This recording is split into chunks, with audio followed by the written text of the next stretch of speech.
ये कैसी घटा छाई है, हवा में सुर्खी हाई है, फैली है जो सुगंध हवा में, ज़रूर महादेव की महाशिवरात्रि आई है। आप सभी को महाशिवरात्रि की मेरी यानी शाइना और पूरे STN परिवार की ओर से हार्दिक शुभकामनाएं। नमस्कार, मैं हूं आपके साथ शाहिना और आप देख रहे हैं STN का बहुत ही स्पेशल प्रोग्राम महाशिवरात्रि पर्व। आज के दिन हम जानेंगे कि महाशिवरात्रि हम क्यों मनाते हैं, आज के दिन से जुड़ी क्या कोई पौराणिक कथा है या फिर किस तरह से हमें महादेव शिव जी की पूजा अर्चना करनी चाहिए और भी बहुत कुछ।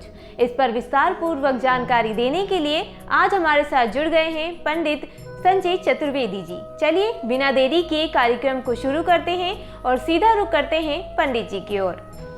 तो पंडित जी, सबसे पहले आपका बहुत बहुत स्वागत है हमारे इस कार्यक्रम में। जी, तो पंडित जी, सबसे पहले हम आपसे जानना चाहेंगे कि महाशिवरात्रि क्यों मनाई जाती है। ओम वंदे देव उमापतिम सुरगुरुम वंदे जगत कारणम वंदे पन्नगभूषणम मृगधरम वंदे पशूनां पतिम वंदे सूर्य शशांक वंदे नयनम वंदे मुकुंद प्रियम वंदे भक्त जनाश्रयम च वरदम वंदे शिवम शंकरम। नमस्कार, आप सभी को महाशिवरात्रि पर्व की बहुत बहुत शुभकामनाएं, बहुत बहुत बधाई। आप सभी को महाशिवरात्रि मंगलमय हो, ऐसी शुभकामनाएं। भगवान शिव की कृपा आप सब पर बनी रहे, ऐसी हमारी आप सबके लिए शुभकामनाएं हैं। तो आइए आज हम विचार करते हैं कि ये महाशिवरात्रि क्यों मनाई जाती है। जब हम कहते हैं कि भगवान शिव अजन्मा हैं, महाशिवरात्रि पर पर्व जो हम मना रहे हैं उसका कारण क्या है कि महाशिवरात्रि के दिन भगवान शिव और पार्वती का मिलन यानी विवाह का दिन होता है। भगवान शिव का जन्म का दिन महाशिवरात्रि नहीं है, यह आप सबको मैं स्पष्ट करना चाहूँगा।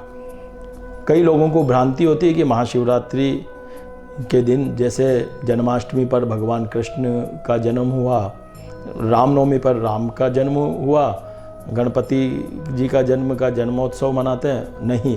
पर शिवरात्रि पर हम शिव जी का जन्म उत्सव नहीं मना रहे हैं। शिवरात्रि का दिन भगवान शिव के विवाह का दिन है। भगवान शिव अजन्मा हैं, इनका कोई जन्म नहीं हुआ है, यह अजन्मा है, स्वयं प्रकट हुए हैं। भगवान विष्णु के द्वारा भगवान शिव और भगवान ब्रह्मा की उत्पत्ति हुई है। तो आइए आज हम शिव और शक्ति यानी शिव और पार्वती जो शक्ति स्वरूपा है, बिना शक्ति के शिव अधूरे हैं। किसी भी व्यक्ति में यदि एनर्जी नहीं है, शक्ति नहीं है, तो वह एक शव के समान है। ई स्वरूपा जो शिव के साथ में ई स्वरूपा शक्ति है, यदि हम उसको हटा दें, शिव की ई को हटा दें, और तो क्या होगा, वह खाली शव रह जाएगा। यानी शव का मतलब वह बिना शक्ति वाला अशक्ति आसक्त व्यक्ति, बिल्कुल जो जिनमें शक्ति नहीं हो, ऐसा शव के समान निर्जीव हो जाएगा। तो उस निर्जीव को शक्ति प्रदान करना, शिव बनाना, शव को शिव बनाने का काम शक्ति का है। तो आइए आज हम उसी निर्जीव को यानी हमारी जो विचारधारा है उसको पॉजिटिव यानी सकारात्मक शक्ति प्रदान करने का जो आज का दिन है, इसको हम बड़े आनंद से मनावें और भगवान शिव की और भगवती शक्ति की इस दिन आराधना करके, शिव और पार्वती की आराधना करके, गौरी शंकर भगवान की आराधना करके हम अपने जीवन को सफल बना सकते हैं। तो आज का दिन बहुत ही महत्वपूर्ण दिन है। 4 रात्रियां महत्वपूर्ण रात्रि होती है। फाल्गुन मास की कृष्ण पक्ष की जो रात्रि में चतुर्दशी होती है वह महाशिवरात्रि होती है। इसको महारात्रि माना जाता है। इसके बाद में आती है फाल्गुन शुक्ला पूर्णिमा, जो दारुण रात्रि के रूप में मानी जाती है, जो सभी प्रकार के कष्टों का निवारण करने वाली दारुण रात्रि जो होली की रात्रि होती है। इसके पश्चात जो रात्रि आती है वह मोह रात्रि आती है। जो जन्माष्टमी की रात्रि होती है उसमें मोह से छुटकारा प्राप्त करने के लिए भगवान कृष्ण की, भगवान नारायण की स्तुति, आराधना और शक्ति की आराधना भगवान नारायण के साथ में की जाती है। तो यह तीसरी मोहरात्रि। और उसके बाद है काल रात्रि, जो दीपावली की रात्रि मनाई जाती है। दीपावली के दिन जो अमावस्या, कार्तिक मास की जो अमावस्या की रात्रि होती है वह काल रात्रि के रूप में मानी जाती है। तो हमारी भारतीय संस्कृति में, हिंदू संस्कृति में यह 4 रात्रियां उपासना की दृष्टि से, आराधना की दृष्टि से, शक्ति प्राप्त करने की दृष्टि से अत्यंत श्रेष्ठ दिन होता है। तो आइए आज हम भगवती माँ शक्ति की उपासना करके, भगवान शिव की उपासना करके अपने जीवन को सार्थक करें और सकारात्मक शक्ति को प्राप्त करें। फाल्गुन मास की चतुर्दशी का जो आज का दिन हमें प्राप्त हुआ है, यह अपने अंदर जो एक नकारात्मक शक्ति भरी हुई है, शव रूपी शक्ति, जो विचारों से हीन, शक्ति से हीन व्यक्ति को आज शिव की उपासना करके शांति और शक्ति की प्राप्ति निश्चय तौर पर ही होती है। शिव की उपासना आज के दिन अवश्य सब लोगों को करना चाहिए। ये चतुर्थी का दिन हम सबको महाशिवरात्रि के रूप में प्राप्त हुआ है, महारात्रि के रूप में प्राप्त हुआ है। तो महारात्रि में हम अपने शव रूपी यानी सोए हुए विचारों को मिटा करके उसमें शक्ति का समावेश करें। सौ में यदि शक्ति स्वरूपा शक्ति का समावेश हो जाएगा तो हम शिव हो जाएंगे। और शिव बनाने के लिए आपको आराधना अत्यंत आवश्यक है। तो शांति, शिव का मतलब शांति, उन्नति और संपन्नता। तो शांति को प्राप्त करना है तो आपको शक्ति रूपी एनर्जी, एनर्जी रूपी शक्ति एनर्जी, इसको आपको प्राप्त करना ही पड़ेगा। तो सकारात्मक शक्ति प्राप्त करने के लिए आइए आज हम सब मिलकर के भगवान शिव की आराधना करें। तो पंडित जी, ये तो आपने हमें बता दिया कि महाशिवरात्रि हम क्यों मनाते हैं और इसे कैसे मनाना चाहिए, लेकिन जैसे इसके नाम से पता चलता है महाशिवरात्रि, इसमें एक शब्द आता है रात्रि। तो रात्रि में जागरण करने का क्या महत्व है? क्या कुछ आज के दिन करते हैं जागरण के दौरान, वो आपसे जानना चाहेंगे। आपने ये बहुत अच्छा प्रश्न किया है कि रात्रि जागरण, शिवरात्रि जो है वह रात्रि काल का ही इसमें महत्व होता है, रात्रि में पूजन का ही महत्व होता है। जागरण का मतलब ये नहीं है कि हम पूरी रात्रि जागते रहें। दिन जब पूर्ण रूप से अशांति होती है और रात्रि काल में सब सोए हुए होते हैं और सब प्रकार से शांति होती है, पूरा वातावरण शांत वातावरण होता है। यदि हम शांत वातावरण में उपासना करेंगे, शांत वातावरण में आराधना करेंगे तो हमें हमारी आराधना का पूर्ण फल प्राप्त होगा। दूसरी दृष्टि से हम देखें तो यदि आप दिन में आराधना करते हैं तो आपको कई प्रकार के विघ्न बाधाएं आती हैं, और रात्रि में जब उपासना में हम बैठेंगे तो पूरा वातावरण शांति युक्त होता है, पूरे वातावरण में शांति होती है। तो रात्रि जागरण का मतलब ये नहीं है कि हम बहुत ज़्यादा कोई आडंबर करें, जागरण करके लोगों को सबको बुला करके इकट्ठा करके जागरण करें, ये नहीं।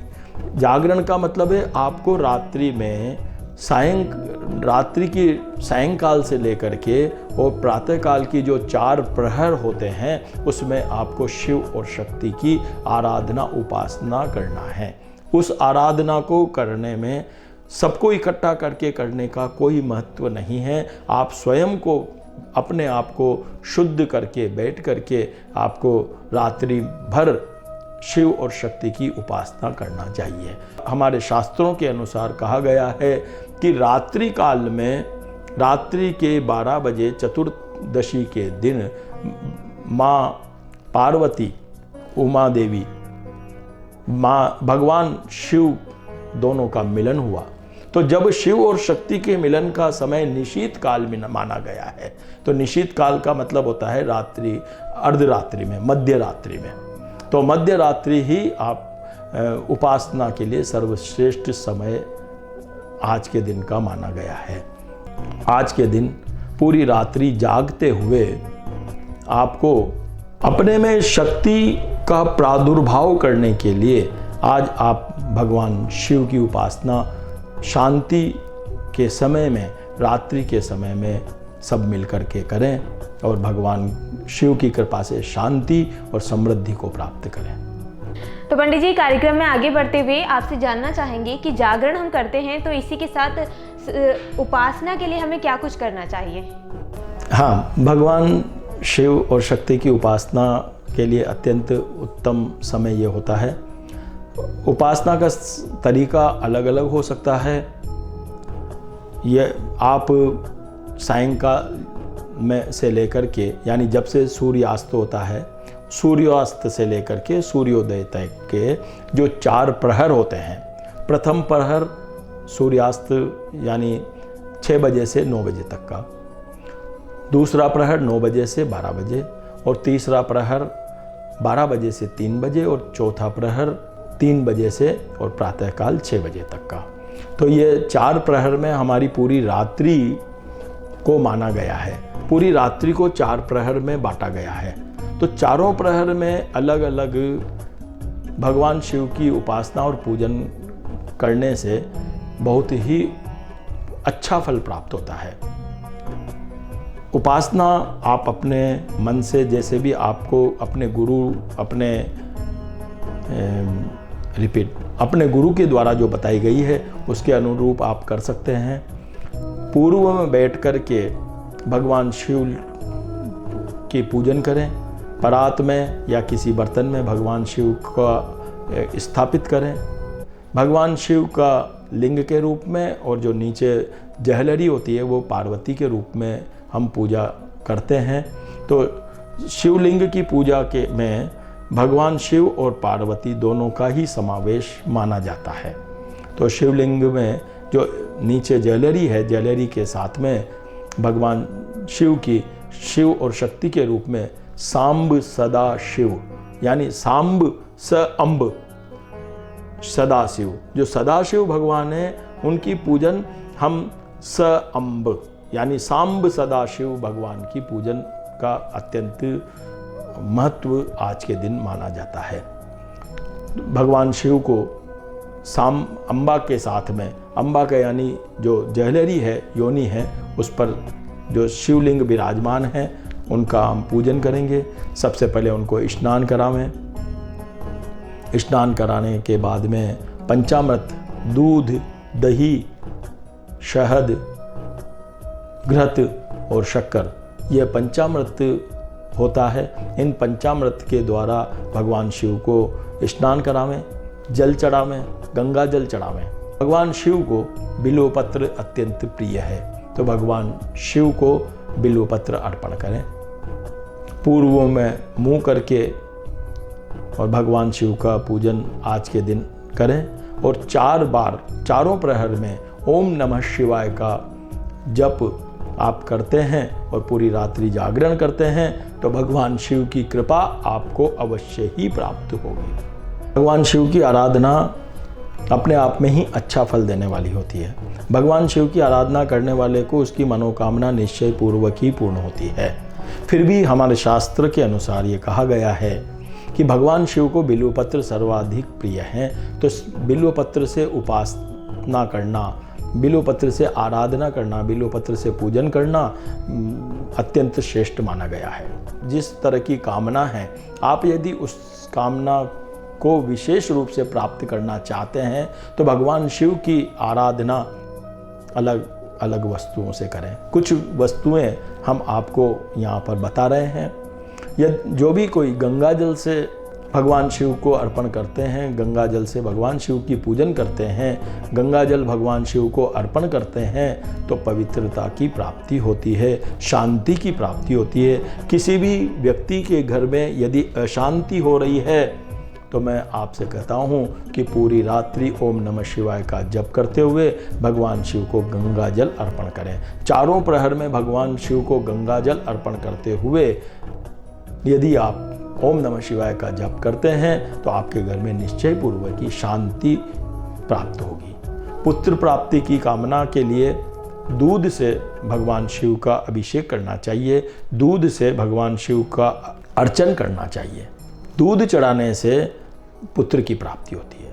आपको पशु धन आदि की प्राप्ति करनी है, दही भगवान शिव को अर्पण करें। दही का अर्पण करने से या दही का अभिषेक करने से आपके घर में वाहन, पशु, संपत्ति आदि की प्राप्ति होगी। कोई व्यक्ति यदि उन्नति चाहता है, कार्य में उन्नति चाहता है, व्यवसाय में उन्नति चाहता है, अपना नाम चाहता है, श्रेय चाहता है, उनको घी से भगवान शिव का अर्चन करना चाहिए, भगवान शिव का अभिषेक करना चाहिए। घृत से अभिषेक करने पर समृद्धि आती है, मन में निर्मलता आती है। आज के समय में मधुमेह जो बीमारी है वह हर घर में हो रही है और हर व्यक्ति मधुमेह की बीमारी से परेशान है।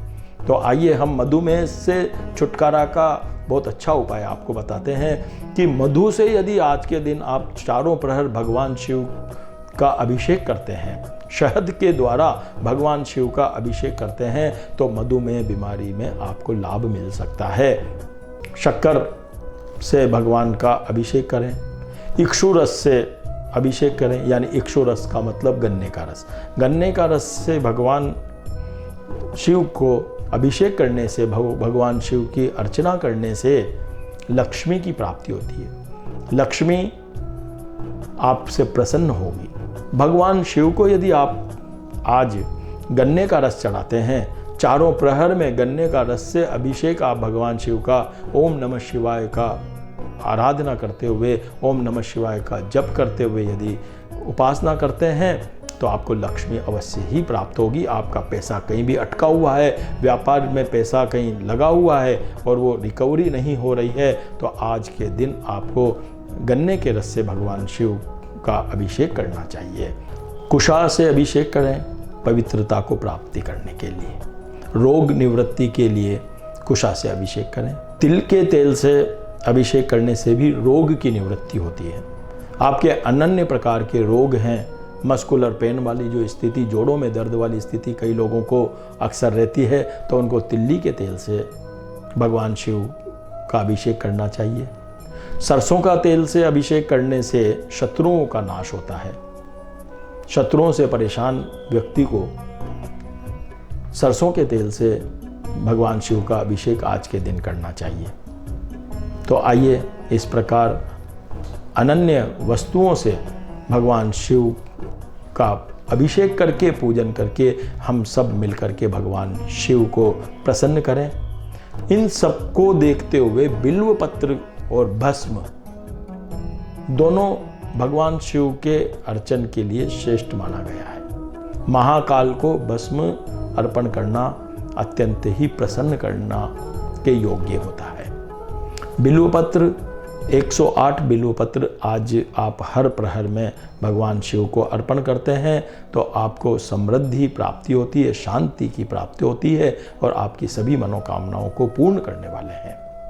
तो पंडित जी, ये तो आपने बता दिया आज के दिन से जुड़े जो भी सवाल मेरे थे, जो दर्शकों ने आज आपसे जाने हैं। मैं उम्मीद करती हूँ उन सभी को आज के इस दिन आप इस कार्यक्रम में जो कुछ भी आपने जानकारी दी है उन्हें पसंद आई होगी। लेकिन आज का दिन हम क्यों मनाते हैं, इसके पीछे क्या पौराणिक कोई कथा है या कोई पुराणों में कुछ ऐसा लिखा है? हाँ, इसका एक पौराणिक महत्व है कि पुराणों में कहा गया है कि भगवान शिव की पूजन करने से, आज के रात्रि में भगवान शिव की पूजन करने से मन में कैसे निर्मलता आती है और मन कैसे पवित्र हो जाता है, या भगवान शिव उनको कैसे प्रसन्न होकर के उत्तम फल देते हैं, इसके लिए एक छोटा सा दृष्टांत है कि एक बार एक भिलु जो शिकार करता था, शिकारी जंगल में गया, पेड़ पर बिल्वपत्र का पेड़ था, उसको नहीं पता था कि ये बिल्वपत्र का पेड़ है, फिर भी बिल्वपत्र के पेड़ पर बैठ गया। पानी, जो भी शिकारी जाता है उसको पूरी रात्रि वहाँ पर बैठना होता है, वो अपने साथ में एक पानी के लिए पात्र लेके गया था। पानी का पात्र पेड़ पे बांध दिया, नहीं पता है कि पेड़ के जड़ में बिल्वपत्र के नीचे भगवान शिव विराजमान है। भगवान शिव लिंग प्राचीन काल से कोई स्थापित है, उसको नहीं पता। ऊपर बैठ गया, पेड़ पे बैठा है, जो भी शिकार आता है इंतजार करता है। प्रथम रात्रि नहीं पता उसको कि आज शिवरात्रि है। एक सौभाग्य की बात थी कि वो शिवरात्रि का चतुर्दशी, फाल्गुन कृष्ण चतुर्दशी का दिन था।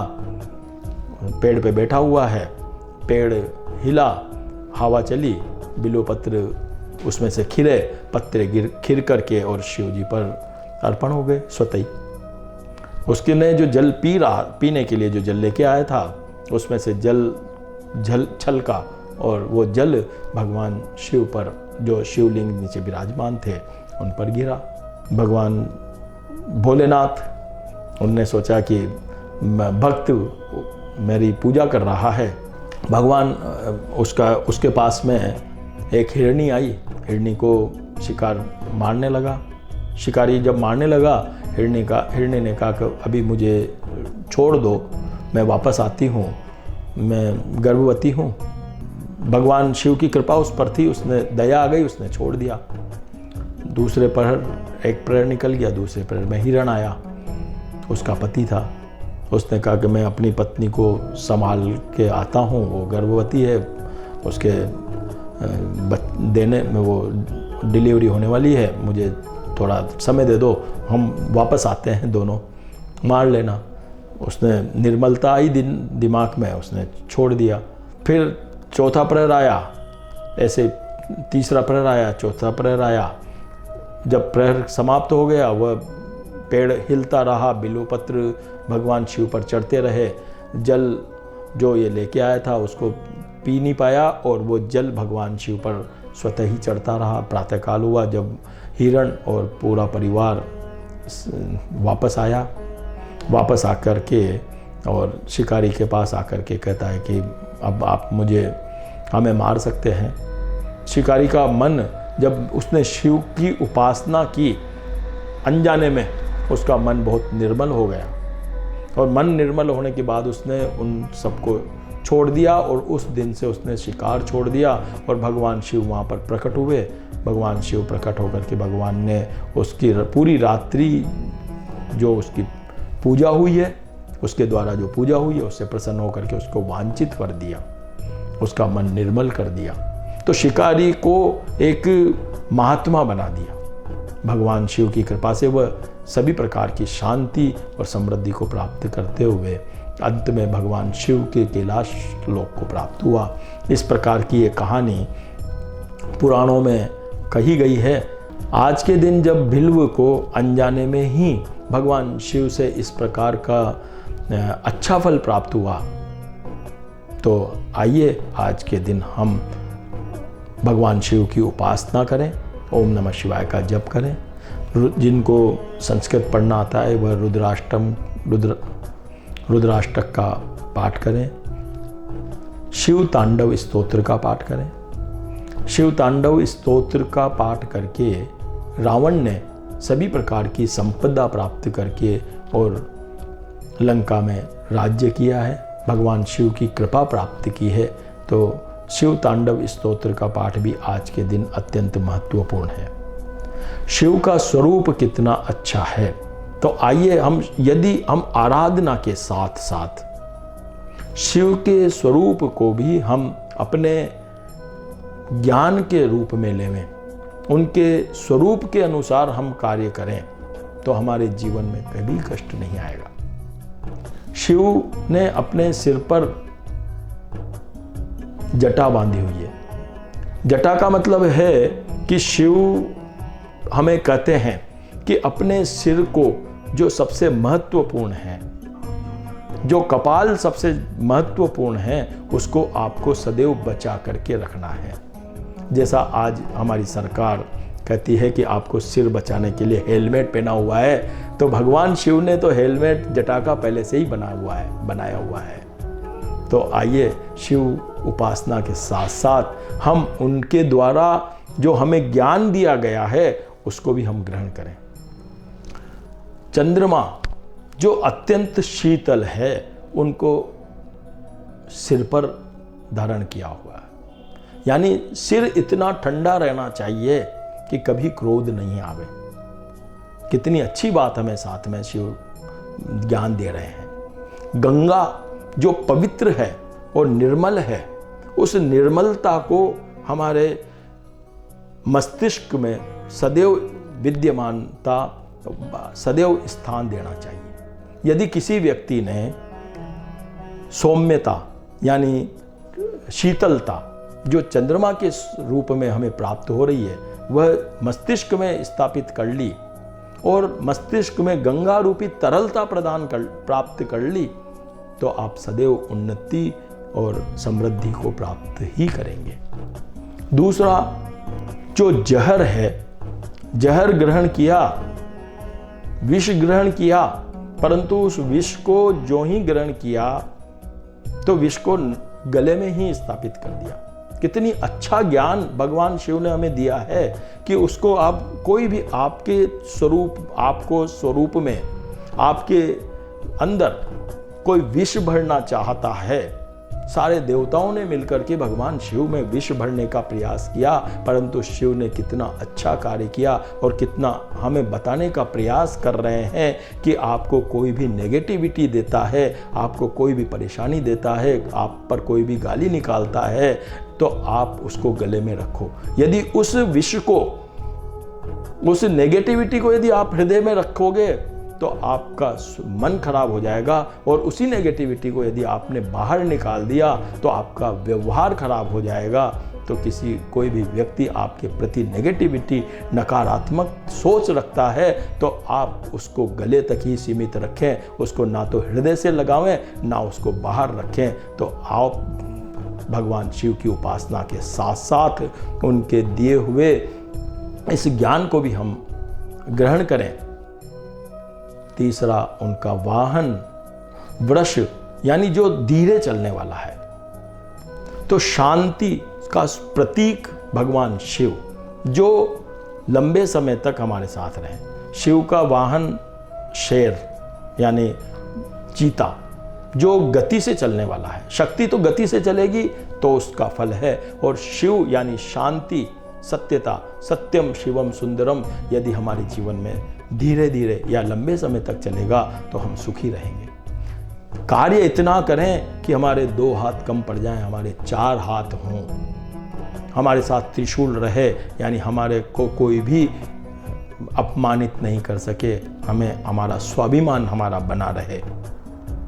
तो और जो सर्प को गले में रखा, सर्प का आभूषण, यानी जो हमारे शत्रु हैं या हमें जो नुकसान पहुंचाने वाले हैं, उनको भी हमसे दूर नहीं रखें। यदि विरोधी हमारे साथ रहेंगे तो हम हमेशा सजग रहेंगे। विरोधियों को भी हमें हमारे गले लगा करके रखना है। तो आइए शिव आज के दिन भगवान शिव की उपासना के साथ साथ भगवान शिव ने जो हमें प्रेरणा दी है अपने शरीर के रूप में, उनकी शरीर रूपी प्रेरणा से हम प्रेरित होकर के उनसे प्रेरणा लेते हुए अपने जीवन को जीते हुए, हमारे जीवन को सार्थक बनाते हुए, अपने जीवन को सकारात्मक बनाते हुए अपने जीवन का आनंद ग्रहण करें। तो हम आज ऐसी भगवान शिव की प्रेरणा के साथ साथ आप सबको पुनः भगवान शिव का आशीर्वाद प्राप्त होता रहे, ऐसा